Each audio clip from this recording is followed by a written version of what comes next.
우리에게 주시는 하나님 말씀은 사무엘상 26장 1절에서 12절 말씀입니다.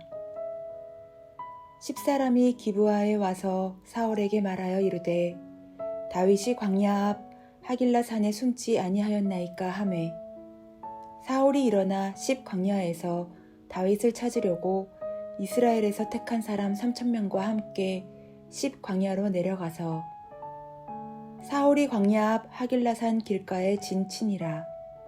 다윗이 광야에 있더니 사울이 자기를 따라 광야로 들어옴을 알고 이에 다윗이 정탐꾼을 보내어 사울이 과연 이룬 줄 알고 다윗이 일어나 사울이 진친 곳에 이르러 사울과 네르의 아들 군사령관 아브넬이 머무는 것을 본즉 사울이 진영 가운데에 누웠고 백성은 그를 둘러 진쳤더라. 이에 다윗이 햇사람 아히멜렉과 스루야의 아들 요압의 아우 아비새에게 물어 이르되 누가 나와 더불어 진영에 내려가서 사울에게 이르겠느냐 하니 아비새가 이르되 내가 함께 가겠나이다. 다윗과 아비새가 밤에 그 백성에게 나아가 본즉 사울이 진영 가운데 누워 자고 창은 머리곁 땅에 꽂혀 있고 아브넬과 백성들은 그를 둘러 누웠는지라. 아비새가 다윗에게 이르되 하나님이 오늘 당신의 원수를 당신의 손에 넘기셨나이다. 그러므로 청하오니 내가 창으로 그를 찔러서 단번에 땅에 꽂게 하소서. 내가 그를 두 번 찌를 것이 없으리이다 하니 다윗이 아비새에게 이르되 죽이지 말라. 누구든지 손을 들어 여호와의 기름 부음 받은 자를 치면 죄가 없겠느냐 하고 다윗이 또 이르되 여호와께서 살아계심을 두고 맹세하노니 여호와께서 그를 치시리니 혹은 죽을 날이 이르거나 또는 전장에 나가서 망하리라. 내가 손을 들어 여호와의 기름 부음 받은 자를 치는 것을 여호와께서 금하시나니 너는 그의 머리 곁에 있는 창과 물병만 가지고 가자 하고 다윗이 사울의 머리 곁에서 창과 물병을 가지고 떠나가되 아무도 보거나 눈치채지 못하고 깨어있는 사람도 없었으니 이는 여호와께서 그들을 깊이 잠들게 하셨으므로 그들이 다 잠들어 있었기 때문이었더라.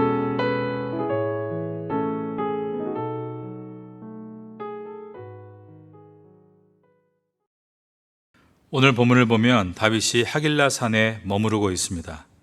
여기에 나와 있는 하길라 산은 10이라는 지역에 있는 산이었습니다. 다윗이 이곳에 찾아온 것은 이번이 처음은 아니었습니다. 다윗은 과거에도 사울을 피해 600명의 식솔들을 이끌고 도주해 다니면서 10 지역에 있는 광야에 머물렀던 일이 있습니다. 그때 사무엘상 23장 14절에 보면 다윗이 광야의 요새에도 있었고 또 10 광야 산골에도 머물렀으므로 사울이 매일 찾되 하나님이 그를 그의 손에 넘기지 아니하시니라 라고 되어 있습니다.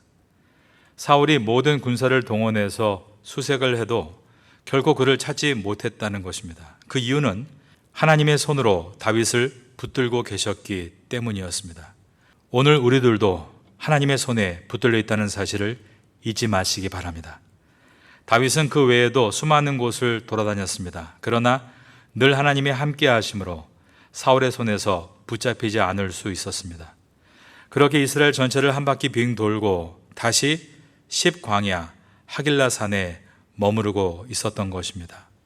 오늘 본문의 처절인 사무엘상 26장 1절을 보겠습니다.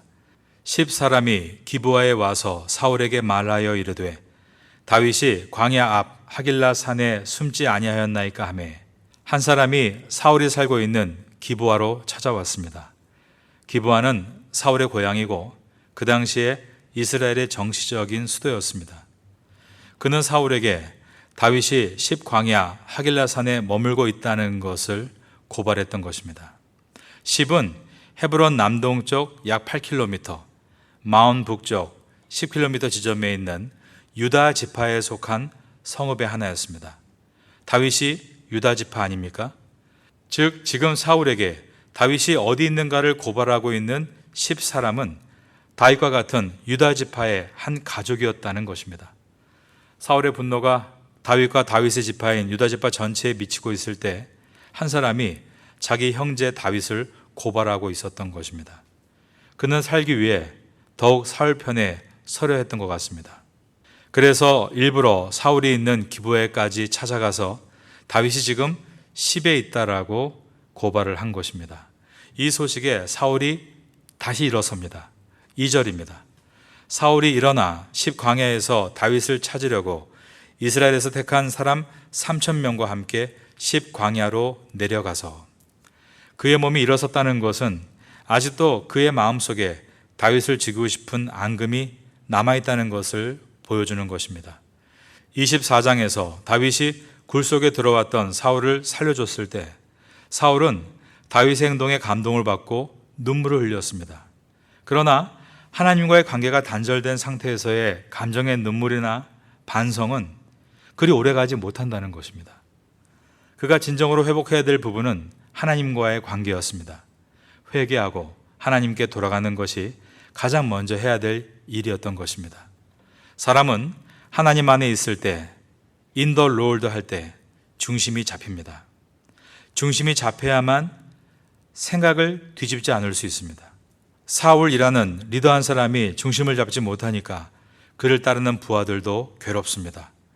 2절에서 사울이 3,000의 부하들을 데리고 나가는데 이 3,000명은 사울이 다윗을 쫓기 위해 세운 정예부대로서 인간 사냥꾼 같은 사람들입니다.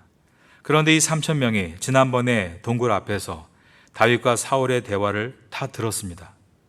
다윗이 저 언덕 너머에서 사울에게 울부짖으며 내 아버지여라고 했고, 사울도 반성하며 내 아들아 그러면서 다시는 너를 추격하지 않을 것이라고 약속했습니다. 그런데 사울이 다시 다윗을 잡겠다고 출정 명령을 내릴 때 3,000명의 정예부대의 사기는 바닥을 쳤을 것입니다. 지도자가 하나님 앞에 중심이 서 있지 못하면 어떤 결과가 오는가를 잘 보아야 합니다. 이어지는 3절을 보겠습니다. 사울이 광야 앞 하길라 산 길가에 진친이라. 다윗이 광야에 있더니 사울이 자기를 따라 광야로 들어옴을 그 다음 보니까 알고라고 되어 있습니다. 이것은 다윗의 병사들이 점점 군사다워지고 있다는 것을 보여줍니다. 사울의 병사들이 추격해오는 흔적을 알아차린 것입니다. 지금처럼 통신망이 없이 하는 이 고대의 전쟁에서는 군인들의 고도의 육감이 굉장히 중요했습니다. 짐승들의 움직임, 일어나는 먼지들, 소리들, 길에 나타난 흔적들로 적들의 인원, 성격, 그리고 어디 출신인지를 가려냈습니다. 다윗이 거느린 버려진 사람들, 억울한 누명의 사람들, 힘없는 사람들이 광야에서 훈련을 통해 사울의 3천 군사를 능가하는 정예 군사가 되는 것을 보여주고 있습니다. 4절을 보면 다윗의 정탐꾼들이 움직입니다. 이에 다윗이 정탐꾼을 보내어 사울이 과연 이런 줄 알고, 사울의 군사들은 다윗의 군사들의 동향을 모르고 있는데 다윗의 군사들은 사울의 군사들의 일거수일투족을 다 보고 있었다는 것입니다. 이제는 다윗의 군사의 민첩함이 사울의 군사들을 앞질렀다는 것을 보여주는 것입니다. 사울의 군사가 숫자적으로는 더 많았지만 다윗의 군사들이 더 영리하고 정예화됐다는 말입니다. 과거 다윗이 억울하고 병들고 버림받은 이 600명의 사람들을 처음 만났을 때는 오합지졸이었다라고 말할 수 있습니다. 그때 잡혔다면 분명 잡혔을 것입니다. 그러나 하나님은 그때 하나님의 능력의 손으로 다윗의 거처를 가려주셔서 사울이 다윗을 잡을 수가 없었습니다. 놀라우신 전적인 하나님의 은혜입니다. 하지만 그렇다고 해서 늘 그 상태로 머물러서는 안 된다는 것입니다. 믿음의 군사들로 훈련받고 성장해 나가야 합니다. 하나님의 사명을 감당할 일꾼의 군사로 일어서야 하는 것입니다. 우리들도 우리의 사업이 그렇게 되어갈 수 있도록 기도하며 준비해 나가야 합니다. 새벽마다 기도하고 사업처에 가서 실력을 차근차근 키워나가야 하는 것입니다. 태국의 서류들을 잘 꼼꼼히 정리해 보아야 합니다. 우리 회사에는 빈틈이 없는지 점검을 실시하는 것입니다. 저 어릴 때 한국에서 주로 본 것이 민방위 훈련이었습니다. 학교에서는 민방위 훈련을 하면서 또 화재 훈련도 함께 했습니다. 불이 났을 때 2층에서 천을 아래로 내리고 긴 터널로 된 그 천을 타고 내려오는 훈련이었습니다. 실제로 불이 나는 일은 거의 없을지라도 비상안전훈련을 실시하는 것입니다. 그리고 늘 이런 포스터들이 붙어 있었습니다. 불, 자나깨나 다시 보자. 이렇게 경계를 늦추지 않고 꼼꼼하게 정리를 해나갔기 때문에 단기간 동안 우리나라 경제는 알차게 성장할 수 있었고, 산에 나무가 없던 민둥산들이 지금은 산마다 빽빽이 나무들이 가득 들어서게 되었습니다. 팀 훈련도 중요합니다. 다윗의 군대와 같이 만들자는 심정으로 기도하며 우리의 직장을 만들어 가야 합니다. 우리의 가정도 마찬가지입니다. 너무 경직된 것은 바람직하지 않지만 자녀들을 영적인 군사로 훈련시키는 일은 매우 중요합니다. 적어도 자기 입을 자기가 개고 선반에 있는 옷을 가지런히 놓는 보이스카우트, 걸스카우트 정도의 실력은 갖추게 만들어야 하는 것입니다.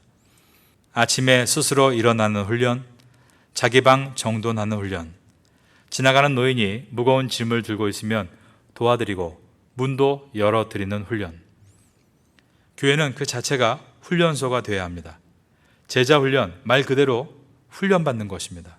왜냐하면 같은 성도라고 해도 훈련받은 성도와 훈련받지 않은 성도는 다르기 때문입니다. 다윗의 사람들이 잘 훈련받아 정예의 군사가 된 것처럼 예수 그리스도의 군사로 잘 훈련받아 정예의 일꾼 될 수 있기를 예수님의 이름으로 축원합니다. 그리고 부하들을 잘 길러내야 합니다. 사울의 군사령관 이름이 아브넬이라고 나오지 않습니까? 5절을 보겠습니다. 다윗이 일어나 사울이 진친 곳에 이르러 사울과 네리의 아들 군사령관 아브넬이 머무는 곳을 본즉, 사울의 군사령관 아브넬은 넬의 아들입니다.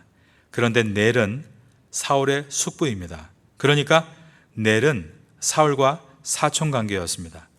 혈연 지연의 관계였다는 것입니다.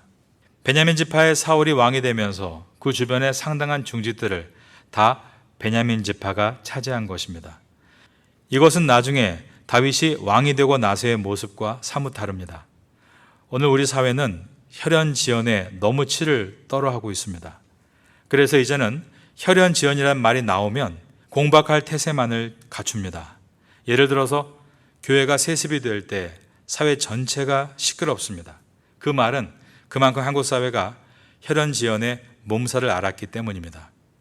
그러나 엄밀히 말하면 우리는 모두 아담의 후손으로서 혈연 관계입니다. 모세도 옆에 아론과 훌이 그의 팔을 잡아줄 때 아론은 친형이었고 훌은 누이 미리암의 남편이었습니다.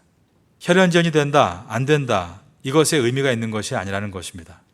사울의 사촌인 군사령관 아브넬을 보겠습니다. 그는 사울의 편에 서서 다윗을 쫓는 대장 일을 맡다가 사울이 죽고 난 후에는 사울의 아들 이스보셋을 이스라엘의 왕으로 앉히고 그 뒤에서 막강한 권력을 행사합니다. 게다가 거만한 이 아브넬은 죽은 사울 왕의 첩 리스바와 간통을 합니다. 사울의 아들 이스보셋이 그것을 책망하려 하자 이스보셋에게 자기의 마각을 드러내면서 위협하고 결국은 이스보셋을 다윗에게 넘겨버리고 다윗 편에 붙고 말았습니다. 중요한 것은 혈연 지연이 있고 오고가 아니라 계속 성실한 사람으로 키워가는 것이 중요한 것입니다. 6절에는 다윗의 부하들이 등장합니다. 6절을 보겠습니다. 이에 다윗이 햇사람 아히멜렉과 수리아의 아들 요압의 아부 아비새에게 물어 이르되 누가 나와 더불어 진영에 내려가서 사울에게 이르겠느냐 하니 아비새가 이르되 내가 함께 가겠나이다.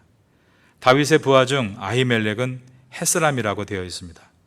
햇사람이란 가나안의 7 족속 중에 하나로서 이스라엘 12지파에 속한 사람이 아니라 이방인이란 뜻입니다.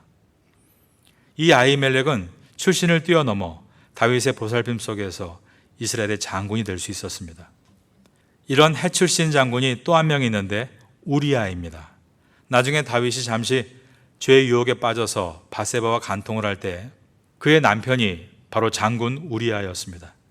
비록 왕은 비뚤어졌으나 그 왕을 위해 죽은 충신이었던 우리아를 우리가 알고 있는 것입니다. 그리고 6절에 아비새는 수르야의 아들이었다라고 되어 있는데, 수르야는 다윗의 어머니가 아버지인 이새에게 시집오기 전에 나하스라는 남자에게서 낳은 다윗의 이복 형제입니다. 복잡합니다. 가족이라지만 요즘 시대에서는 서로 함께하기 거북한 사이였던 것입니다. 하지만 이 아비새도 다윗의 충신으로 다윗이 왕이 됐을 때 그에게 군대 장관을 맡깁니다. 이처럼 다윗 주변에는 기가 막힌 충신들이 많이 있었습니다. 그들은 혈연 지연도 있었고 아닌 경우도 있었습니다. 그것을 뛰어넘어 그들은 다윗과 깊은 왕과 신하의 우정을 쌓은 사람들이었습니다. 그런데 그들 모두가 처음에는 가난했고 비천에 처했고 아무것도 아닌 사람들이었다는 것입니다. 그러므로 우리는 이 다윗의 부하들을 보면서 이런 팀이 될 수 있도록 소망을 가져야 합니다. 기도하면서 사람을 뽑고 함께 훈련하고 믿음의 정예군사로 만드는 꿈을 말입니다. 제가 파테아 선교교회에 부임하고 12년을 보내면서 지난 날들을 돌아볼 때 크게 감동이 되는 일들이 있습니다. 성도들이 늘어난 것도 감동일 수 있습니다. 교회 건축을 한 것도 감동일 수 있습니다. 그러나 제게 정말 큰 감동을 주는 것은 교회 성도님 가운데 어떤 분이 시간이 지날수록 신앙적으로 건강해지고 강한 군사가 되어 아히멜렉과 같이, 우리아와 같이, 아비새와 같이 되어가는 모습을 볼 때입니다. 그리고 우리 교회 학교 학생들 가운데도 믿음이 잘 자라는 귀한 학생들을 볼 때입니다. 태국 전도사님들이 점점 깊은 영성으로 성장하는 모습을 볼 때입니다. 저에게는 이것이 가장 큰 보람이고 행복입니다. 이 새벽에 나와 기도하시는 여러분들도 저에게는 큰 보람이자 기쁨입니다. 잘 준비되셔서 하나님의 사람으로 귀하게 쓰임받게 되기를 예수님의 이름으로 축원합니다.